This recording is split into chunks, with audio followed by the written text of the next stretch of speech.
ما ينفعنا وزدنا علما.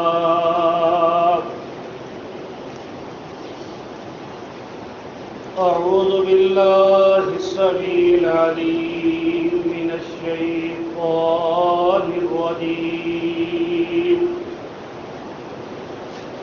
بسم الله الرحمن الرحيم.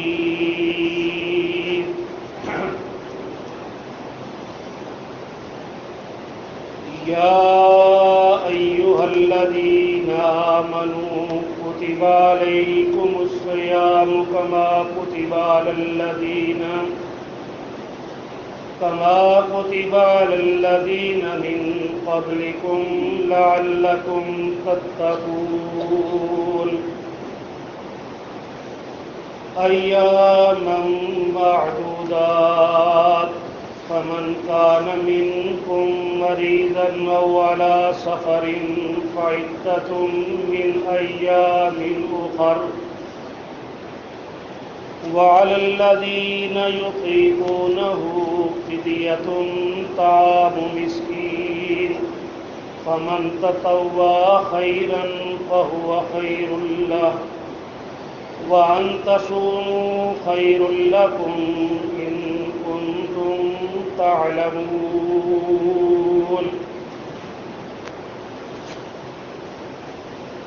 سامعین محترم،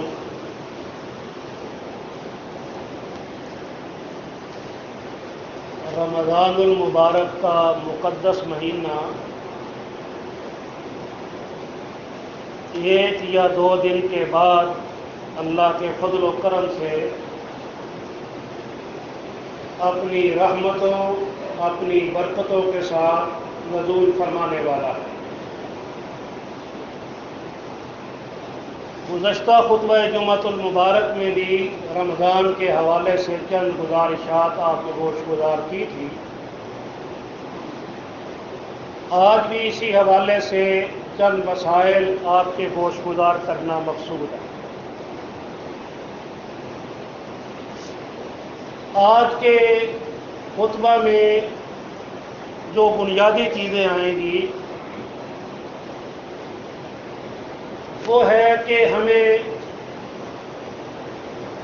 رمضان المبارک کی کیسے تیاری کرنی چاہیے اور رمضان المبارک کے مہینے میں ہمیں کیا عزم کرنا چاہیے. اسی حوالے سے آج کے خطبہ جمعہ میں چند باتیں آپ کے گوش گزار ہوں گی. نبی صلی اللہ علیہ وسلم رمضان کے آنے سے تقریباً 2 ماہ پہلے رمضان کی تیاری شروع کر دیتے.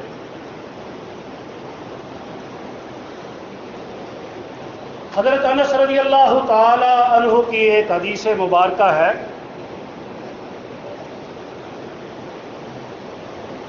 وہ فرماتے ہیں کہ جب رجب کا مہینہ شروع ہو جاتا تو نبی صلی اللہ علیہ وسلم یہ دعا کرتے: اللہم بارک فی رجب و شعبان وبلغنا فی رمضان. رجب کی ابتدا میں ہی یہ دعا کرتے کہ یا اللہ ہمارے لیے رجب کے مہینہ بابرکت بنا دے، شعبان کا مہینہ بھی بابرکت بنا دے اور ہمیں خیر و عافیت کے ساتھ رمضان تک پہنچا دے. یعنی اس حدیث مبارکہ میں جہاں یہ ثابت ہوتا ہے کہ نبی صلی اللہ علیہ وسلم رمضان کے آنے سے تقریباً 2 ماہ پہلے اس کے لیے دعا شروع کر دیتے تھے اور اس کے لیے تیاری شروع کر دیتے تھے.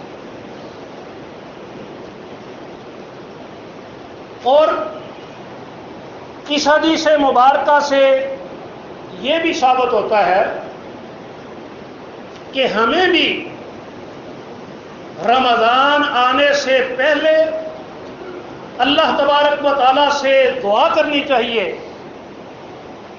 کہ اللہم بلغنا رمضان، یا اللہ ہمیں بھی اتنی زندگی اتنی عمر دے دے کہ ہم بھی تیرا برکتوں والا رحمتوں والا مہینہ رمضان المبارک کا مہینہ پا لیں. تو یہ بنیادی چیز ہے کہ ہماری دعاؤں میں اب یہ چیز شامل ہو جانی چاہیے. بلکہ نبی صلی اللہ علیہ وسلم کی سنت کے مطابق تو رمضان آنے سے 2 مہینے پہلے ہی یہ دعا شروع ہو جانی چاہیے تھی کہ یا اللہ ہمیں رمضان تک خیر و عافیت سے پہنچا دے. تو یہ پہلی چیز ہے کہ ہمیں رمضان کے تک پہنچنے کی دعا کرنی چاہیے. دوسری چیز، رمضان المبارک کا چاند جب طلوع ہو تو ہمیں اشتیاق کے ساتھ رمضان المبارک کا چاند دیکھنا چاہیے. کیونکہ نبی صلی اللہ علیہ وسلم کی حدیث مبارکہ ہے صوموا لرؤیتہ وافطروا لرؤیتہ، تم چاند دیکھ کر روزہ رکھو اور چاند دیکھ کر عید الفطر کرو.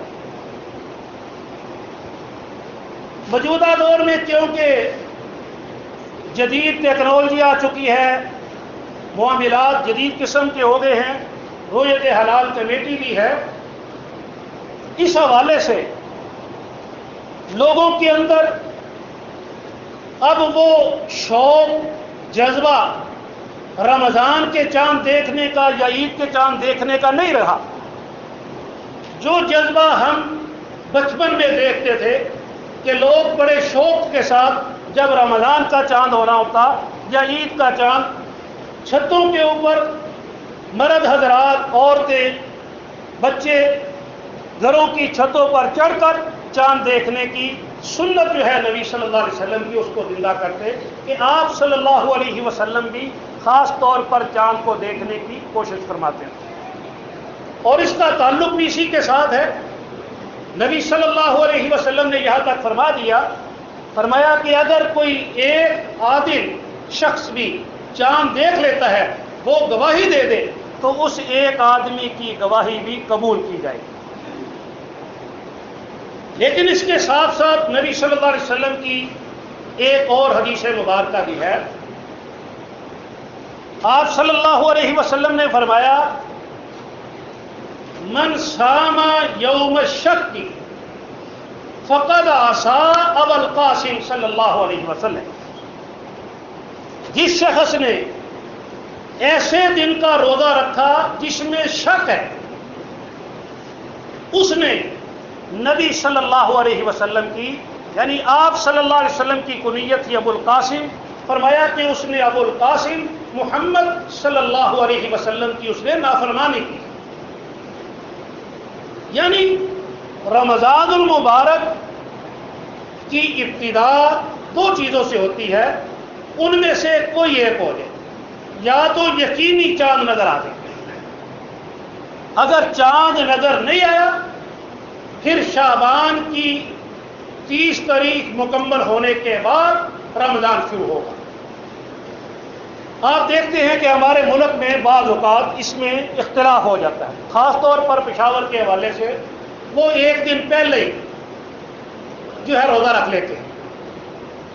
یہ حدیث جو ہے نبی صلی اللہ علیہ وسلم کی، یہ اس حوالے سے بڑی اہمیت کی حامل ہے کہ من صام یوم الشک فقد عصا ابا القاسم صلی اللہ علیہ وسلم، جس نے شک والے دن کا روزہ رکھا اس نے ابو القاسم صلی اللہ علیہ وسلم کی نافرمانی کی. اس میں مطالعے کا بھی مسئلہ آتا ہے کہ چاند جو ہے وہ ہم نے روزہ کب رکھنا ہے؟ جب سعودی عرب کے اندر چاند نظر آئے تب، مدینے مکے میں تب، یا اپنے علاقے میں جب چاند نظر آئے تب روزہ رکھنا؟ اس کی دلیل نبی صلی اللہ علیہ وسلم کی احادیث سے، صحابہ سے ملتی ہے کہ اپنے اپنے علاقے کا چاند، اپنے ملک کا چاند دیکھ کر اجتماعی طور پر روزہ رکھنا چاہیے۔ یہ نہیں کہ امریکہ والے بھی، یورپ والے بھی، افغانستان والے بھی جس دن مکے میں چاند نظر آتا ہے اس دن روزہ رکھ لیں۔ انہوں نے روزہ رکھنا ہے اپنے اپنے علاقے کے اعتبار سے، جس طرح کہ حضرت عمر بن خطاب رضی اللہ تعالیٰ عنہ کے دور میں ایک صحابی ملک شام میں گئے، وہاں جب وہ پہنچے وہیں رمضان کی ابتدا ہو گئی، وہاں سے وہ واپس آئے، رمضان کے مہینے میں ہی آ گئے۔ حضرت عمر رضی اللہ تعالیٰ عنہ نے پوچھا کہ میرے بھائی آپ نے رمضان کا چاند کس دن دیکھا تھا؟ انہوں نے کہا جی جمعے کے دن۔ حضرت عمر رضی اللہ تعالیٰ عنہ نے فرمایا کہ ہم نے چاند ہفتے کے دن دیکھا، یعنی یورپ امریکہ تو بہت دور ہے، افغانستان تو بہت دور ہے، شام اور عرب ممالک عرب ممالک کا حصہ ہے۔ اس کے باوجود حضرت عمر رضی اللہ تعالیٰ عنہ نے فرمایا کہ اپنے اپنے علاقے کے اندر ملک شام والے جب چاند دیکھے وہ اس وقت روزہ رکھے، اہل مکہ جب چاند دیکھیں گے تو وہ اس وقت روزہ رکھیں۔ تو اپنے اپنے مطالعے کا ہوتا ہے کہ ہم پاکستان کے اندر جب ہماری جو پاکستان کی حدود ہے اس حدود کے اندر کراچی میں یا پشاور میں یا کسی جگہ پر چاند نظر آتا ہے، اس پر گواہی مل جاتی ہے، تو پھر رمضان کی ابتدا ہو جاتی ہے۔ جب رمضان کا چاند دیکھیں یا کوئی بھی چاند پہلا دیکھیں، اس کے لیے نبی صلی اللہ علیہ وسلم ایک دعا بھی کیا کرتے تھے، لیکن جب چاند دیکھنے کا عزم ہی ختم ہو گیا ہے، شوق ہی ختم ہو گیا ہے، تو وہ دعا جو ہے ہمارے دوست احباب کو کب زیادہ یاد ہوگی؟ بہت کم ایسے دوست ہوں گے جنہیں وہ دعا یاد ہوگی جو چاند دیکھ کر دعا کرتے ہیں۔ نبی صلی اللہ علیہ وسلم کی صحیح حدیث سے جو دعا ثابت ہے وہ ہے کہ آپ صلی اللہ علیہ وسلم جب بھی چاند دیکھتے، پہلی چاند کی رات جب چاند دیکھتے تو اس وقت دعا کرتے، اللہم احلہ علینا بالامن والایمان والسلامت والاسلام ربی وربک اللہ حلال رشد وامن۔ یہ وہ دعا ہے جو نبی صلی اللہ علیہ وسلم چاند دیکھنے کے موقع پر کیا کرتے تھے۔ تو جن حضرات کو یہ دعا یاد ہے انہیں نبی صلی اللہ علیہ وسلم کی سنت کے مطابق چاند دیکھ کر دعا پڑھنی چاہیے، جنہیں نہیں یاد انہیں کوشش کر کے یہ دعا یاد کرنی چاہیے تاکہ نبی صلی اللہ علیہ وسلم کی سنت کے اوپر عمل ہو سکے۔ اس کے علاوہ ہمیں رمضان کے ابتدا سے پہلے یہ عزم کر لینا چاہیے کہ ہم اس رمضان میں زیادہ سے زیادہ نیک اعمال، عبادات، اپنے معاملات زیادہ سے زیادہ صحیح اور درست کریں، بلکہ بعض معاملات تو ایسے ہیں انشاءاللہ اس کی تفصیل آئے گی جنہیں ہمیں کوشش کرنی چاہیے کہ ہم رمضان شروع ہونے سے پہلے وہ معاملات طے کریں۔ میں انشاءاللہ العزیز حوالے سے آگے بات کروں گا کہ ہمیں کیا کیا عزم کرنا چاہیے، کیا کیا ہمیں اس معاملے میں تیاری کرنی چاہیے۔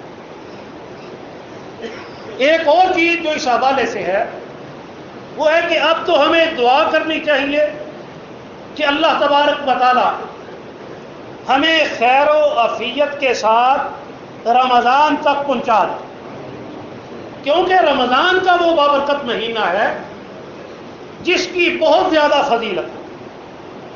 آپ صلی اللہ علیہ وسلم نے اس کے متعلق کیا فرمایا؟ فرمایا کہ فتحت ابواب الجنہ وغلقت ابواب الجحیم وسلسلۃ الشیاطین، فرمایا کہ جب رمضان کا چاند طلوع ہوتا ہے اللہ تبارک و تعالیٰ جنت کے آٹھوں دروازے کھول دیتے ہیں۔ وغلقت ابواب الجحیم، اور فرمایا کہ جہنم کے اللہ تبارک و تعالیٰ ساتوں کے ساتوں دروازے بند کر دیتے ہیں۔ وسلسلۃ الشیاطین، اور شیطان جو ہیں وہ اللہ تبارک و تعالیٰ جکڑ دیتے ہیں۔ جب شیطان کے جکڑنے کی بات ہوتی ہے، ہمارے ہاں سوال کرنے کا بڑا اشتیاق ہوتا ہے بعض معاملات میں، لوگ پھر آ کر پوچھتے ہیں جب شیطان ہی جکڑ دیے گئے ہیں تو پھر ہم گناہ کیوں کرتے ہیں؟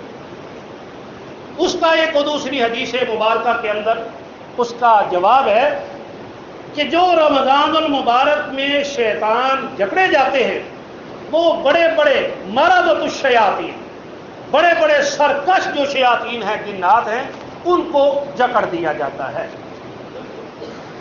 تو اس کے علاوہ جو چھوٹے شیطان ہوتے ہیں یا انسانوں میں سے جو بعض شیطان ہیں وہ لوگوں کو گناہوں پر ابھارتے رہتے ہیں۔ اس لیے یہ ایک بابرکت مہینہ ہے، اس میں یہ سعادت حاصل ہو جاتی ہے ایک آدمی کو جب اس مہینے میں داخل ہوتا ہے کہ اس مہینے میں اس کے لیے جنت کے 8 دروازے کھلے ہوتے ہیں، جہنم کے دروازے بند ہوتے ہیں، اور عبادات کے اندر سرگرم ہونے کے لیے اللہ تبارک و تعالیٰ کی طرف سے یہ معاونت ہوتی ہے کہ شیطانوں کو، بڑے بڑے شیطانوں کو جکڑ دیا جاتا ہے۔ اس لیے یہ بھی ایک اہم چیز ہے۔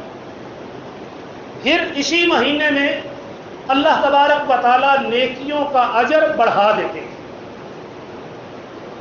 ویسے تو عام زندگی میں جب ایک آدمی نیکی کرتا ہے تو اس ایک نیکی کا اجر و ثواب 10 گنا، ایک نیکی 10 گنا۔ اور پھر یہ رمضان المبارک میں اس مہینے کی برکت سے ایک نیکی جو ہے وہ 70 سے لے کر 700 گنا تک یا اس سے بھی زیادہ اللہ تبارک و تعالیٰ اس نیکی کا اجر و ثواب بڑھا دیتے ہیں۔ نبی صلی اللہ علیہ وسلم نے فرمایا کہ یہ تو عام جو نیکیاں ہیں ان کے بارے میں ہے، 70 سے لے کر 700 گنا یا 700 گنا سے بھی زیادہ اجر و ثواب ایک نیکی کا۔ فرمایا کہ الا الصوم، مگر روزہ اس کے اندر شامل نہیں۔ بھائی روزہ کیوں نہیں شامل؟ کیا اس کا اجر و ثواب 700 گنا یا اس سے زیادہ نہیں ہو سکتا؟ روزہ جو ہے اس کا اجر و ثواب 700 گنا یا اس سے زیادہ گیا، اس ثواب کا ہم تصور بھی نہیں کر سکتے کہ اللہ تبارک و تعالیٰ نے روزے کا کتنا اجر و ثواب رکھا ہے۔ فرمایا کہ الا الصوم، روزے کے علاوہ اللہ تبارک و تعالیٰ فرشتوں کو حکم دیتے ہیں کہ نیکیوں کا اجر 70 گنا 700 گنا اس سے بھی زیادہ لکھ لو، لیکن روزے کو چھوڑ دو، فإنہ لی وأنا أجزی بہ، روزہ کوئی رکھتا ہے صرف میرے لیے رکھتا ہے، اس کا بدلہ بھی میں خود ہی دوں گا۔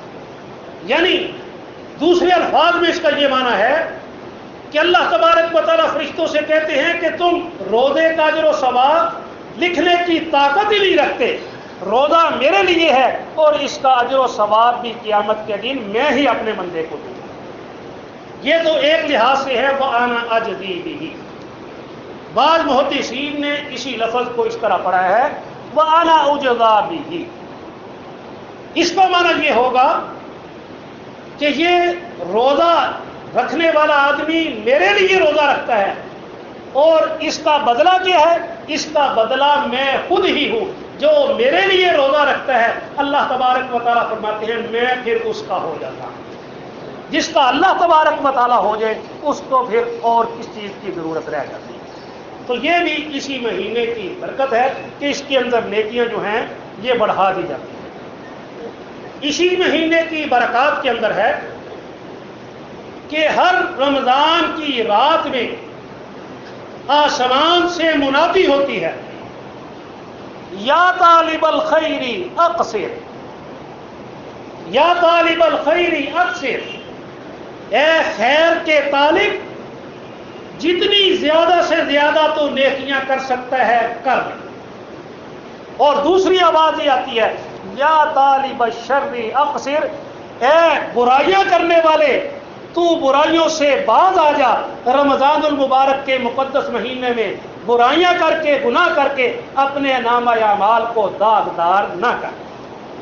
یہ بھی رمضان کے اس مقدس راتوں کے اندر روزانہ آسمان سے صدائیں بلند ہوتی ہیں۔ پھر یہی بابرکت مہینہ ہے، اس مہینے میں لیلۃ القدر ہے، وہ لیلۃ القدر جس کو اللہ تبارک و تعالیٰ نے قرآن مجید کے اندر فرمایا خیر من الف شہر، یہ ایک رات 1000 مہینے سے بھی زیادہ افضل، خیر من الف شہر۔ 1000 مہینہ کتنا؟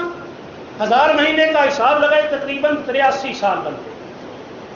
نبی صلی اللہ علیہ وسلم نے اپنی امت کی اوسط عمر کیا بتلائی؟ فرمایا کہ میری امت کی اوسط عمر 60 سال۔ اسی 60 سال سے کچھ لوگ پہلے فوت ہو جاتے ہیں، کچھ 60 سال سے اوپر جا کر فوت ہوتے ہیں۔ فرمایا میری امت کی ساری اوسط جب نکالی جائے گی تو 60 سال کا ہے۔ اور جب ایک آدمی اپنی زندگی میں اگر ایک بھی لیلۃ القدر پا لے تو اس ایک لیلۃ القدر پا لینے سے اس کو اتنا اجر و ثواب مل جاتا ہے، جس طرح دوسرے الفاظ میں یہ سمجھے کہ جیسے جس دن سے وہ پیدا ہوا ہے اس دن سے لے کر جس دن سے وہ فوت ہوا ہے اس دن تک مسلسل وہ عبادت کے اندر ہی لگا رہا ہے۔ اتنا اجر و ثواب والی یہ رات ہے، خیر من الف شہر، لیلۃ القدر کی رات۔ تو یہ عظمتوں برکتوں والی رات ہے، عظمتوں برکتوں والا مہینہ ہے۔ اس مہینے میں پہلے اس کی دعا کرنی چاہیے، اس کے حصول کی۔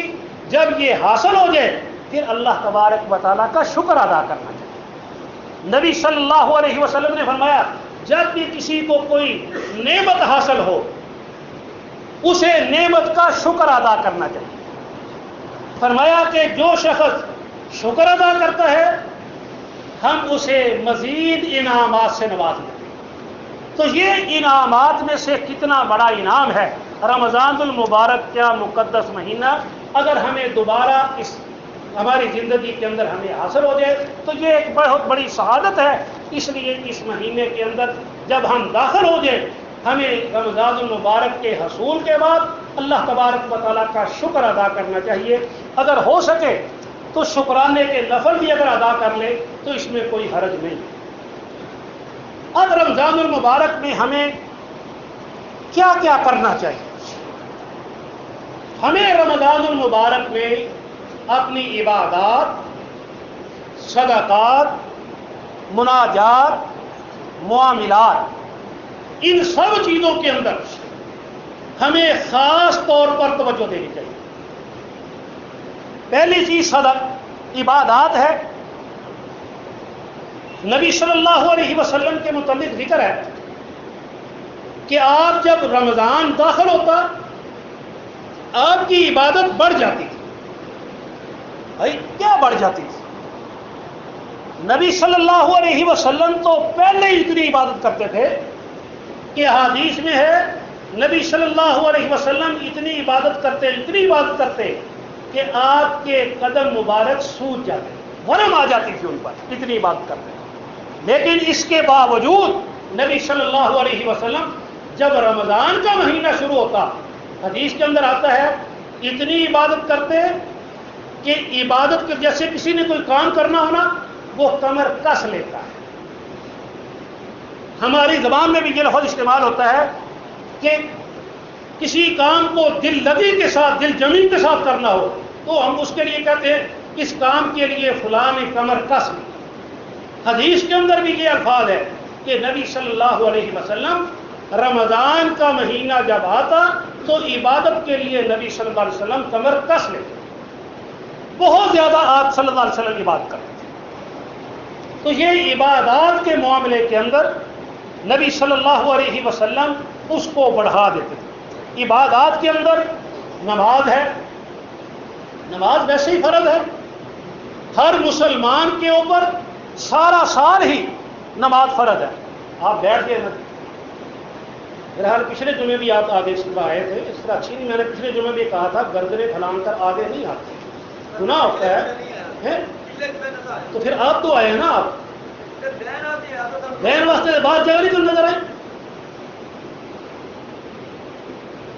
یہی بات میں نے گزشتہ جمعے کہی کہ جب کسی کو روکتے ہیں وہ ناراض ہوتا ہے، حالانکہ سب لوگوں کا جمعہ خراب ہوتا ہے. نبی صلی اللہ علیہ وسلم کی حدیث ہے، میں اپنی طرف سے تو نہیں کہتا. کتنے جمعے سے منع کر کے تھک آ گئے.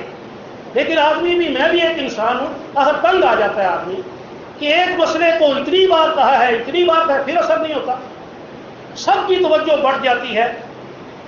آدمی باہر بازار میں بھی سب ہیں، چھت پہ ساری جگہ ہے، ساری جگہ موجود ہے. اس طرح یہ گناہ ہوتا ہے میرے بھائی. اس لیے میں نے آپ کو کہا ہے، نبی صلی اللہ علیہ وسلم نے فرمایا جس طرح جمعہ ضائع ہو جاتا ہے اس کا ثواب ہی ضائع ہو جاتا ہے. تو آپ صلی اللہ علیہ وسلم اس معاملے میں عبادات میں بڑھا دیتے تھے عبادات.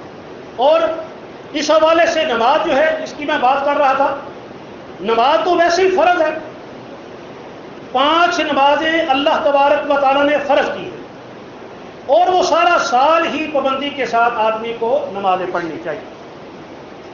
لیکن آپ دیکھتے ہیں کہ تمام مساجد میں رمضان کے مہینے میں اس طرح ہو جاتا ہے جیسے یہ مساجد بہت چھوٹی رہ گئی.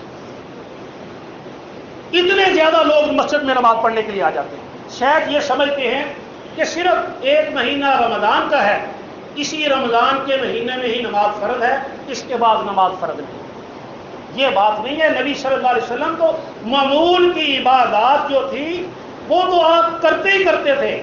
رمضان کا مہینہ جب آتا پھر اس میں اور زیادہ بڑھا دیتے. آپ صلی اللہ علیہ وسلم اپنا قیام بھی لمبا کر دیتے، دیگر عبادات بھی آپ بڑھا دیتے.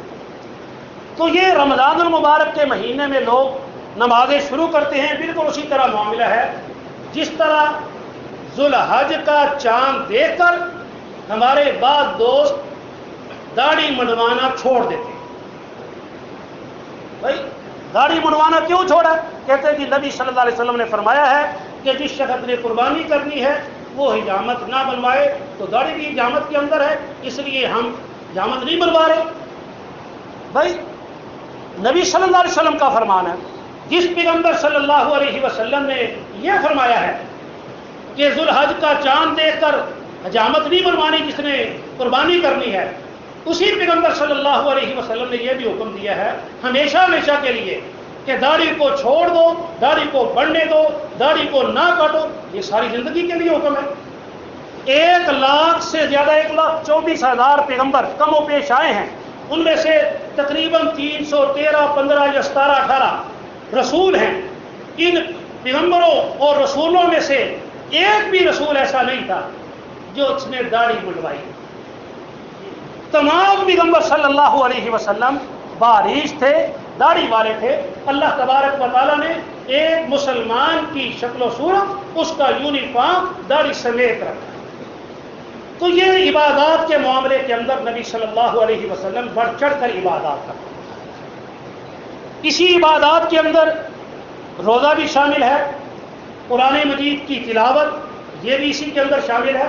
ہمیں خاص طور پر، ویسے تو روزانہ ہی قرآن مجید کی تلاوت کرنے چاہیے، لیکن خاص طور پر رمضان میں ہمیں ایک باقاعدہ ٹائم ٹیبل بنانا چاہیے کہ روزانہ ہم اتنے پارے روزانہ تلاوت کریں گے، تاکہ نبی صلی اللہ علیہ وسلم کی یہ وہ عبادات ہے. جس طرح حدیث میں آتا ہے کہ آپ صلی اللہ علیہ وسلم رمضان میں حضرت جبریل امین علیہ الصلاۃ والسلام کے ساتھ قرآن مجید کا دور کرتے ہیں. یہ ایک دوسرے کو قرآن مجید سنانا یہ اصل میں سنت ہے. یہ سنانا تو تب یہ جب آتا ہوگا. تو ہماری اکثریت جو ہے اس کو تو قرآن مجید نہیں آتا. چلو اگر اس سعادت سے محروم ہے کوئی تو کم از کم یہ تو ہونا چاہیے تو قرآن مجید کھول کر دیکھ کر زیادہ سے زیادہ قرآن مجید کی تلاوت. صرف تلاوت نہیں، اس کا ترجمہ سمجھنے کی کوشش کرنی چاہیے، اس کے مسائل سمجھنے کی کوشش کرنی چاہیے. اسی طرح عبادات کے اندر راتوں کا قیام ہے.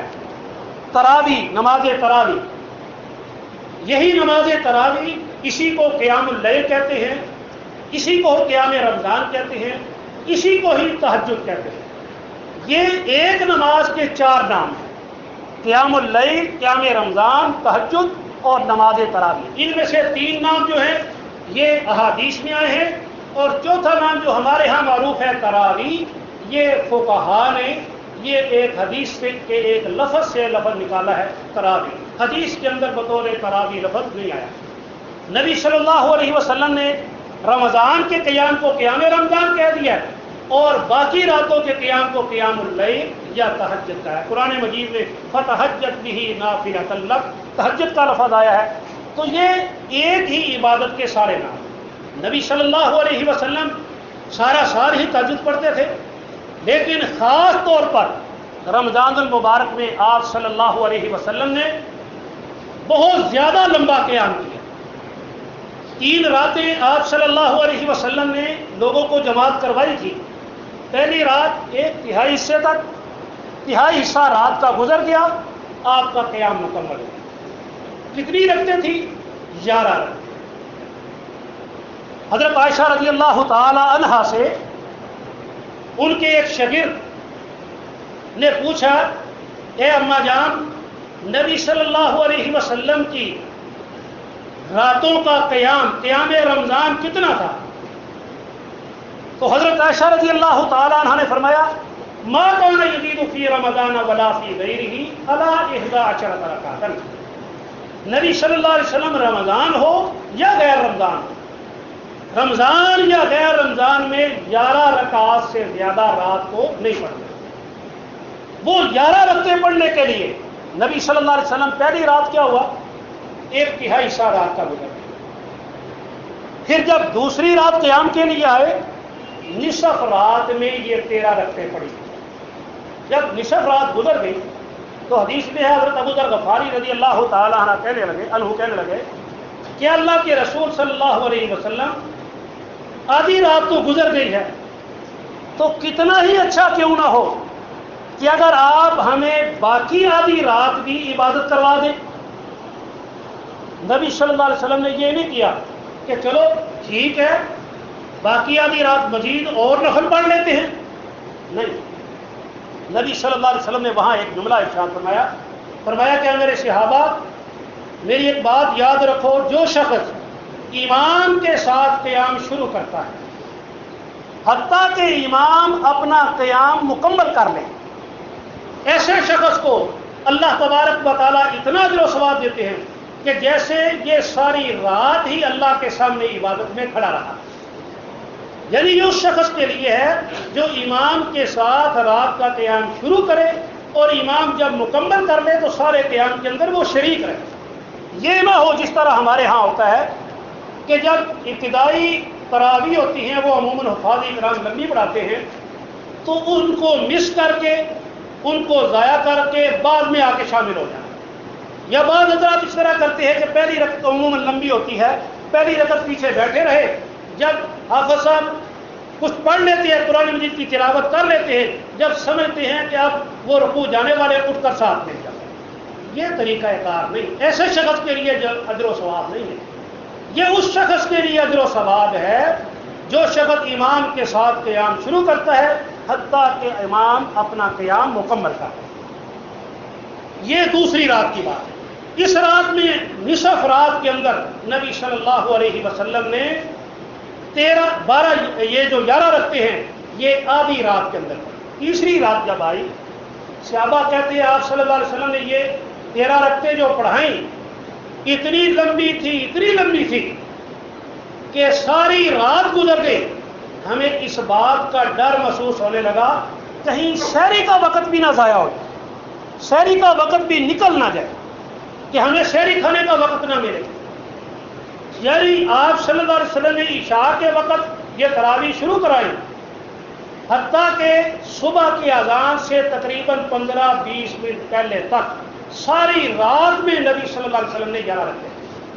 یہی وجہ ہے کہ جس شاگرد نے حضرت عائشہ رضی اللہ تعالیٰ عنہ سے راتوں کی عبادت یا رمضان کی عبادت پوچھا تھا کہ کتنی ہے، تو حضرت عائشہ رضی اللہ تعالیٰ عنہ نے جہاں بتایا کہ ما کان یزید فی رمضان ولا فی غیرہ الی 11 رکعۃ، کہ آپ 11 رکعتوں سے زیادہ نہیں پڑھتے تھے، آگے جو الفاظ ہیں فرمایا ولا تسأل عن حسنہن وطولہن، لیکن یہ نہ پوچھو کہ آپ صلی اللہ علیہ وسلم یہ رکعات کس قدر خوبصورت کر کے اور کس قدر لمبی پڑھتے.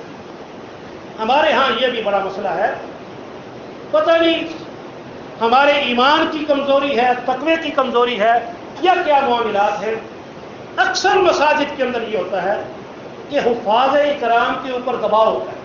وہ کہتے ہیں جی جب آپ صاحب آتے ہیں تو آپ سب کتنے وقت میں مکال ہو گے، گھنٹے ہی مکال ہو گے. وہ ان کو پہلے ہی پریشرائز کر دیتے ہیں، وہ پھر حفاظ کرام تیز پڑھتے ہیں. پھر بعد حفاظ کرام کا تو یہ اتنا مسئلہ ہو جاتا ہے، پھر لوگ کہتے ہیں کہ حفصہ کا یہی سمجھ آتی ہے، یا ملون تا ملون کی سمجھ آتی ہے، باقی تو کوئی سمجھ نہیں آتی. تو وہ یا ملون تا ملون کی سمجھ آنی ہے جب وہ تیز پڑے گا. اس لیے ٹھہر ٹھہر کر قرآن مجید پڑھنا چاہیے، ٹھہر ٹھہر کر نماز پڑھنی چاہیے. نبی صلی اللہ علیہ وسلم اس طرح عبادات پڑھا دیتے تھے، رمضان کو اپنا قیام بھی لمبا کر دیتے. یہ سہولت موجود ہے. اگر کوئی آدمی کمزور ہے، زیادہ دیر کھڑا نہیں ہو سکتا، بیٹھ سکتا ہے، بیٹھ کر وہ قیام کر سکتا ہے. یہ اسلام کے اندر رخصتیں موجود ہیں. اس طرح یہ قیام بھی عبادات کے اندر شامل ہے. اسی طرح فرائض واجبات، فرائض تو نماز ہے، اس کے علاوہ جو سنن وغیرہ، خاص طور پر نبی صلی اللہ علیہ وسلم نے فرمایا کہ جو شخص فرض نمازوں کے علاوہ 12 رکعات پڑھ لیتا ہے، دن رات میں 12 رکعات پڑھ لیتا ہے فرض نمازوں کے علاوہ. وہ کون سی 12 رکعات؟ فرمایا کہ 4 رکعت ظہر سے پہلے، 2 ظہر سے بعد، 2 رکعتیں مغرب کے بعد، 2 رکعتیں عشاء کے بعد، اور 2 رکعتیں فجر سے پہلے. فرمایا جو شخص یہ 12 رکعتیں پڑھ لیتا ہے، وجبت لہ الجنہ، اللہ تبارک و تعالیٰ ایسے شخص کے لیے جنت واجب کر دے. تو یہ جو ہماری سستیاں رمضان کے علاوہ دیگر مہینوں میں ہوتی ہیں، ہمیں چاہیے کہ ہم عزم کر لیں کہ رمضان کے مہینے میں اس طرح کی سستیاں نہ ہوں. ہمیں مستحبات پر بھی توجہ دینی چاہیے کہ یہ تو سنن ہیں، مستحبات بھی زیادہ سے زیادہ ہمیں کرنے چاہیے کہ تاکہ زیادہ سے زیادہ عبادات ہو سکے. صدقات میں بھی آپ صلی اللہ علیہ وسلم بڑھ چڑھ کر حصہ لیتے تھے. ویسے ہی آپ بڑا صدقہ کرتے تھے، لیکن رمضان کے مہینے کے حوالے سے آتا ہے آپ صلی اللہ علیہ وسلم اتنا صدقہ کرتے جیسے تیز آندھی چل پڑی ہے، اتنا صدقہ نبی صلی اللہ علیہ وسلم کرتے. یہ صرف یہ نہیں کہ آدمی رمضان کے مہینے میں زکوٰۃ ہی ادا کرے، زکوٰۃ تو فرض ہے، واجب ہے، وہ تو دینی ہی دینی ہے. زکوٰۃ کے علاوہ بھی اللہ تبارک و تعالیٰ نے جن کو مال و دولت عطا کر رکھا ہے انہیں زیادہ سے زیادہ صدقہ خیرات دینا چاہیے. اسی طرح صدقات کے علاوہ مناجات ہیں، دعائیں ہیں. اس مہینے میں زیادہ سے زیادہ دعائیں بھی کرنی چاہیے. نبی صلی اللہ علیہ وسلم نے فرمایا روزے کھولنے سے پہلے دعا قبول ہوتی ہے، خاص طور پر اس وقت بھی آدمی کو دعا کرنی چاہیے. یہ ایک لمبا مضمون ہے، یہ بھی کسی وقت انشاءاللہ تفصیل کے ساتھ آئے گا. مناجات بھی ہمیں کرنی چاہیے. اسی طرح منہیات مکروہات سے ہمیں بچنا چاہیے، پرہیز کرنی چاہیے. ان سے کلیتاً رمضان شروع ہونے سے پہلے ابھی سے ہمیں عزم کرنا چاہیے کہ ہم نے ہر اس چیز کو چھوڑ دینا ہے جس سے اللہ اور اس کے رسول نے روکا ہے. جس طرح بدکاری کرنا یا شراب نوشی کرنا، سگریٹ نوشی کرنا، ناجائز کاروبار کرنا، سودی کاروبار کرنا، یہ ساری ایسی چیزیں ہیں کہ ان ساری چیزوں سے آدمی کو رمضان شروع ہونے سے پہلے پہلے سچے دل کے ساتھ توبہ کر لینی چاہیے اور اپنے معاملات کی اصلاح کرنی چاہیے. اسی طرح معاملات ہیں، معاملات کے معاملے میں حقوق العباد بھی آتے ہیں، اور حقوق العباد میں سب سے پہلے ماں باپ آتے ہیں کہ ماں باپ کی خدمت کرنا، بڑے بھائی بڑی بہنوں کا احترام کرنا، چھوٹے بھائیوں کے ساتھ پیار شفقت کے ساتھ پیش آنا، ہمسایوں کا خیال رکھنا، یہ ساری چیزیں معاملات کے اندر آتی ہیں. کوئی بھائی ناراض ہے اس کے ساتھ صلح کرنا، یہ ساری چیزیں رمضان سے پہلے ہو جانی چاہیے. اپنے دل کے اندر کوئی کینہ ہے، کوئی حسد ہے، اپنے دل کو کینے اور حسد سے پاک کر دینا. کیونکہ نبی صلی اللہ علیہ وسلم کا فرمان ہے کہ جب اللہ تبارک و تعالیٰ گناہ گاروں کو معاف کرتے ہیں تو ایسے شخص کو چھوڑ دیتے ہیں، 2 شخصوں کو، ایک مشرک آدمی کو اس کو بھی معاف نہیں کرتے، دوسرا اس شخص کو جس کے دل میں کسی کے خلاف حسد اور کینہ ہو اس کو بھی چھوڑ دیا جاتا ہے، جو کسی کے ساتھ ناراض ہو اس کو چھوڑ دیا جاتا ہے۔ اللہ تعالیٰ فرماتے ہیں ان کو چھوڑ دو، جب تک یہ شرک نہیں چھوڑتا، جب تک یہ اپنے دل سے حسد کینہ نکال کر اپنے بھائی سے صلح نہیں کر لیتا، اس وقت تک میں نے ان کے گناہوں کو معاف دے کرتا۔ تو یہ سارے معاملات ہمیں رمضان سے پہلے کر لینے چاہیے، زیادہ سے زیادہ ہمیں اپنے معاملات کی اصلاح کر لینی چاہیے۔ اللہ سے دعا ہے اللہ تبارک و تعالی ہمیں صحیح سی کتاب و سنت پر عمل کرنے کی توفیق عطا فرمائے۔ وما علینا الا البلاغ المبین۔